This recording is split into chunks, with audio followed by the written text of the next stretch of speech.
Welcome, we are the BWs. Today, we are going to analyze what is systemic gameplay. In order to do so, we will first break down the definition of systemic gameplay, what are our thoughts on it, some examples, before diving into our reference game for our upcoming systemic game prototype, and finally ending off with some learning points from our reference game. According to Merriam-Webster Dictionary, systemic is an adjective, which means to affect all of something, to relate to the whole system rather than just a part of it, while a game is... we're in game design, so okay, let's just move on. After compiling our definitions of what we think systemic gameplay is, we summarize it into the following. Systemic gameplay is an ecosystem of predictable mechanics in which the player can manipulate. As these predictable mechanics begin to interact with each other, emergent behaviors start to form, which creates a living world that immerses the player. This creates unpredictable gaming moments due to the immense amount of permutations of dynamics formed by these mechanics that make the game feel real. In systemic game design, there is no slippery slope fallacy, as you are trying to design an interconnected world where each and every system interact with each other. This snowball effect is the essence of systemic gameplay that many other people simply name it emerging gameplay, or simply the dynamics of the game. This applies for the interactable objects, the NPCs, the monsters, the health system, the combat system, the economic system, the crafting system, and anything under the sun that the player can interact with, be it the UI or AI, as long as they interweave with each other and absorb the player into a magic circle of the gaming world. Now, having the definition and our views on what systemic gameplay is out of the way, we can now move on to the prototype. Out of the 8 different games that we can choose from, we have decided to go with the merchant ship in a pirate world, where there is no real-time gameplay and tons of emergent gameplay. Our prototype will be a turn-based pirate game, where the player plays as a merchant ship captain, where we seek out emergent gameplay moments by using systemic game design. We have also decided to analyze an indie game named Star Sector. If you are unfamiliar with the game, it is a 2D top-down open world, single-player, space combat, role-playing, exploration and economic simulator, where the player seeks out glory and riches however he chooses, or as a certain famous game reviewer puts it, selling heroin and illegally harvested kidneys on the black market, making money off misery, disruption, and political unrest, and ambushing trade convoys in deep space just to watch a planet descend into chaos. The main reason why we are choosing Star Sector as our reference game is due to the similar mechanics that we are trying to employ into our prototype. The only difference is that instead of sailing the 7 seas, Star Sector enables the player to explore the vast cosmos of space. Whether it is the economic system, the movement system, the ship system, it employs various interesting dynamics that we can learn from. It's also telling that we are probably the merchant convoy getting ambushed if our game was set in a Star Sector setting. Now I'm going to talk about how the skill system affects the movement system of the gameplay. Without the use of skills, players use no fuel but can be affected by terrain, as the terrain can confer penalties to the movement. When the player is in hyperspace, also known as purple clouds, it uses the ship's fuel and it can be affected by the terrain as well. There are captain skills and abilities where players can unlock skills to help move better. However, movement will also disable the player's use of the scavenging ability, which ultimately helps the player to find stuff and items from wrecked ships and debris. In an example of how the skill system interacts with the movement system, there is the navigation skill, which consists of 3 levels to it.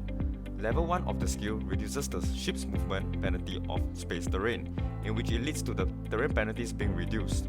For level 2, the activation of this skills level allows for smaller fuel consumption. Thus, this would mean that a smaller usage of the fuel would allow the ships to move at a much longer distance without running out of fuel. When it comes to activating level 3 of the navigation skill, the ships will be able to move much faster, and it also at the same time unlocks another skill known as Traverse Jump, which allows fleet to wrap into hyperspace at any time. With the Traverse Jump skill, fleet can wrap into hyperspace at any time. However, this also costs fuel and also led to the ability having a longer cooldown time. In terms of its effect on the movement system, it has many uses, mainly used to escape from pursuing fleets, as the movement is much more instant and quicker as compared to enemy ships. The economic system in Star Sector is extremely complex. It is a conceptual representation of an economy. The economy is divided into 2 groups, consumers and producers. Producers produce commodities like crew, hyperspace fuel, and supplies, and consumers take commodities as the inputs for whatever they are doing.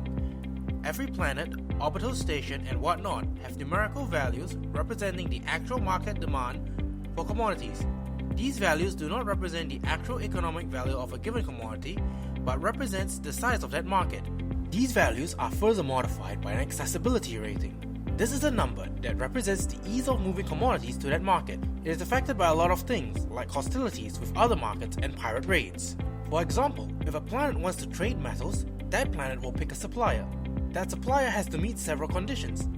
These conditions are distance, legality of a commodity, factional relations, and whether the supplier has a spaceport or not. A supplier that's too far will be penalized. Metal is a legal commodity, so most planets will not take a hit to accessibility, and it goes without saying that picking a supplier within the planet's faction, or one that the planet's faction isn't fighting against, will make things easier. Similarly, having a spaceport makes moving commodities easier by having a dedicated space to move these commodities. Pirate raids affect accessibility through a very obvious way: attacking trade convoys and raiding planets.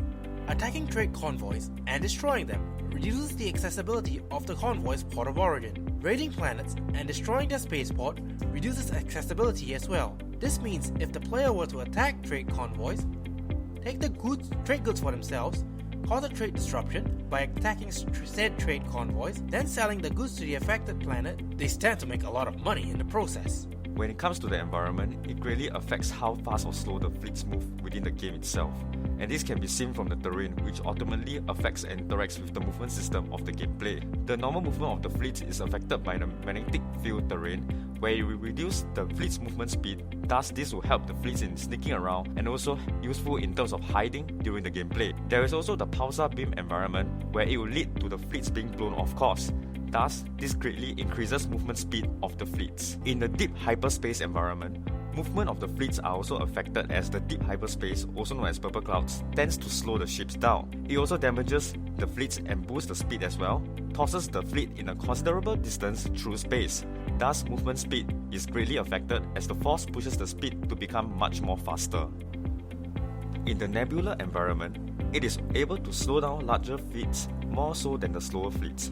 However, it also causes an effect to the fleets, as it removed the in-combat effect on the ship speed, thus slowing the fleet's speed during the gameplay itself. There is also the hyperspace storm environment, where each strike from the storm gives the fleet a speed boost in a direction determined by the fleet's position relative to the storm cell and its speed. Storms potentially increase the fleet's maximum burn speed considerably higher than the standard 20 burn speed maximum, and no additional fuel is consumed for increasing burn speed above 20. This helps to make trips much faster and more fuel efficient when it comes to linking the movement system as well as the environmental system together in the game. Now I'm going to be sharing with you what we have all learned from all of this. We learned that from the pulsar wind and hyperspace movement in Star Sector, we learned that pulsar wind actually pushed the fleets off course, and we can use that as a framework to do the wind system for our game, where we actually move the ships and fleets accordingly using a compass, which indicates direction of the wind where it blows.